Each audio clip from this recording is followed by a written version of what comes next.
सर्वेभ्यो नमो नमः। दोस्तों, एक बार फिर उपस्थित हूँ गीता हर घर चैनल से आपके सामने, आपका बंधु सखा मित्र संस्कृत अध्यापक मनीष कुमार। दोस्तों, जैसा कि आप जानते हैं, श्रीमद् भगवद गीता का प्रथम अध्याय चल रहा है और हम हर रविवार आपके सामने उपस्थित होते हैं गीता श्लोकों का बहुत ही सरल हिंदी अनुवाद लेकर के एक एक शब्द का अर्थ बताते हुए हम आपको गीता में क्या लिखा है, गीता का सार क्या है, गीता के अंदर कौन सी ऐसी विशेष बातें रही, उन सब की चर्चा हम आपके सामने हर रविवार करते हैं। तो आइए एक बार फिर आगे बढ़ते हैं। पिछली वीडियो में हमने देखा था कि भगवान कृष्ण जब अर्जुन के रथ को दोनों सेनाओं के मध्य ले जाते हैं तो अर्जुन अपने सगे संबंधियों को, अपने परिवारजनों को, अपने गुरुजनों को देख करके भावुक हो जाते हैं, मोहग्रस्त हो जाते हैं और भगवान कृष्ण से बहुत सारे सवाल करते हैं और उन्हीं सवालों को आज की वीडियो में निरंतर मैं आगे बढ़ाने का प्रयास कर रहा हूं। तो आइए चलते हैं आज के विषय वस्तु पर। श्लोक नंबर 31 से लिखा, मैं बार बार कहता हूं मेरे साथ उच्चारण जरूर कीजिएगा ताकि आप इनको पढ़ना सीख सकें और आप इनको पढ़ाना सीख सकें। तो आइए बढ़ते हैं आगे। श्लोक नंबर 31। न च श्रेयो अनुपश्यामि हत्वा स्वजनमाहवे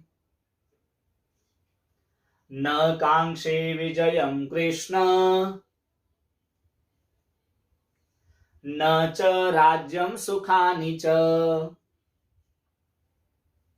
क्या कहा?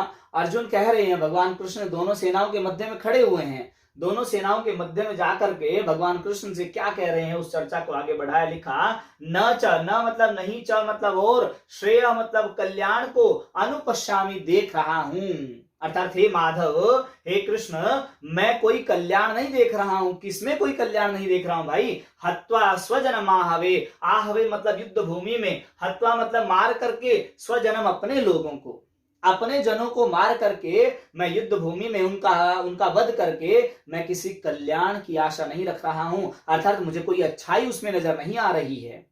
हा?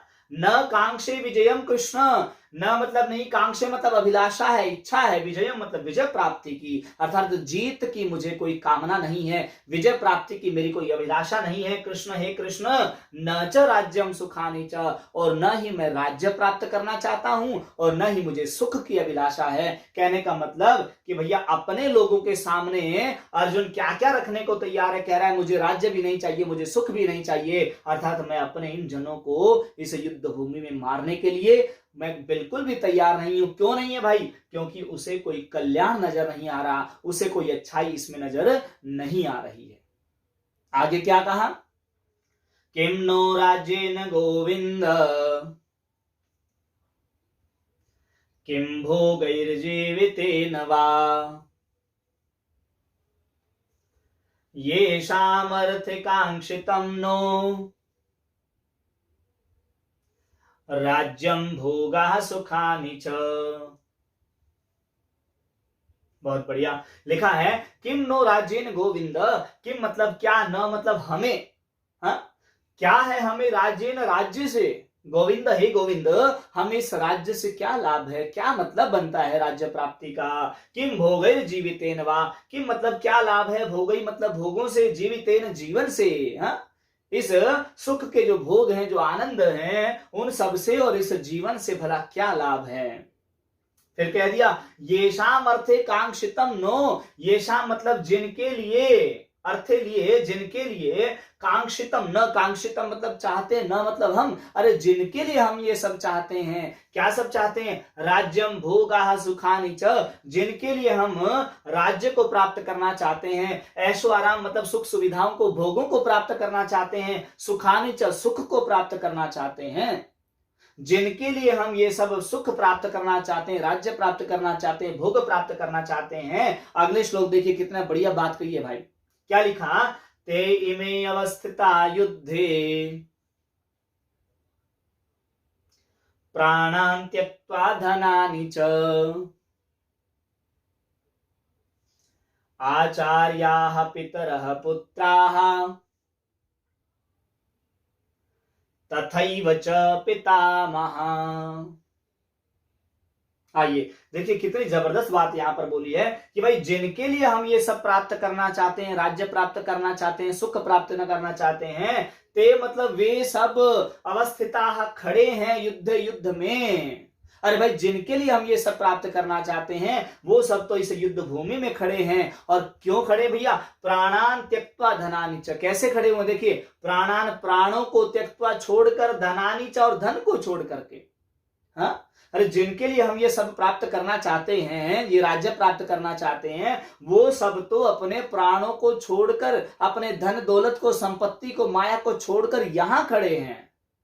तो हम ये सब प्राप्त करके, इन सबको मार करके भला हम कौन सा सुख का अनुभव कर लेंगे भाई? आप अपने किसी परिवारजन को मार करके ऐशो आराम से जी सकते हो क्या भाई? बिल्कुल नहीं। वही बात अर्जुन कह रहा है कि हे प्रभु, हम ये सब राज्य भोग सुख प्राप्त जो कर भी लेते हैं, मान लीजिए हमने इनको हरा दिया, इनको पराजित कर दिया, मार दिया, सबका वध कर दिया, तो उसके बाद जो सुख संपत्ति धन दौलत ऐशो आराम जो रहेगा भैया वो किसके लिए?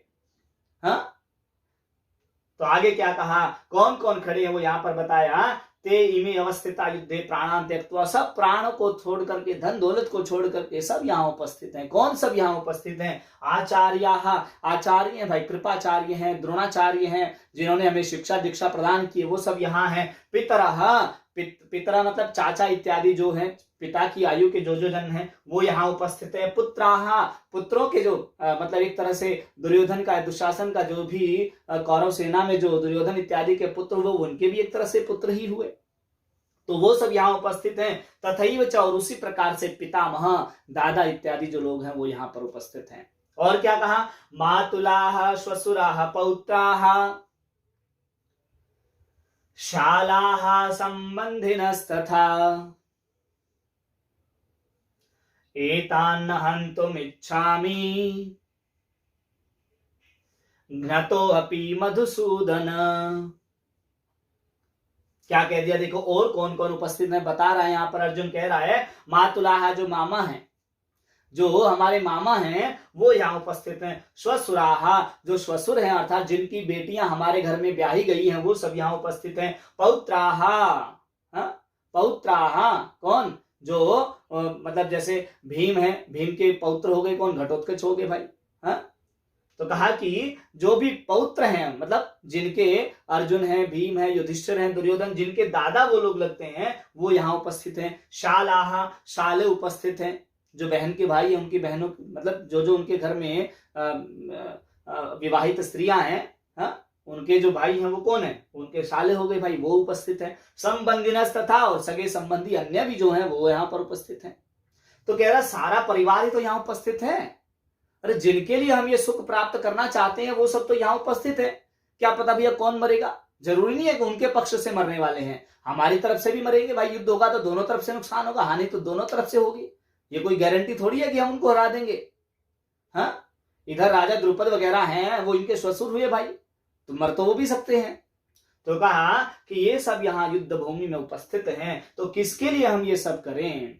अंत में क्या कह दिया? एतान न हंतुम इच्छामि। एतान मतलब इन सबको, न मतलब नहीं, हंतुम मतलब मारना, इच्छामि चाहता हूं, मैं इन सबको नहीं मारना चाहता हूं। घ्नतः अपि मधुसूदन, हे मधु नामक राक्षस का वध करने वाले, हे मधुसूदन, घ्नतः अपि, नष्ट कर दिए जाने पर, मार दिए जाने पर, अर्थात मेरा वध कर दिए जाने पर भी मैं इनके साथ युद्ध करने के लिए इच्छुक नहीं हूं। अर्थात बेशक ये मुझे मार दें, लेकिन मैं इनके ऊपर हथियार नहीं चला सकता। मैं इनके साथ युद्ध करने के लिए, मैं इनको मारने के लिए बिल्कुल भी तैयार नहीं हूं। तो भाई ये सारी बातें अर्जुन ने कह दी, भगवान कृष्ण के सामने रख दी, अपनी मनोव्यथा रख दी। देखिए भाई, ऐसा कहा जाता है कि भगवान कृष्ण और अर्जुन का एक मित्रता वाला संबंध है।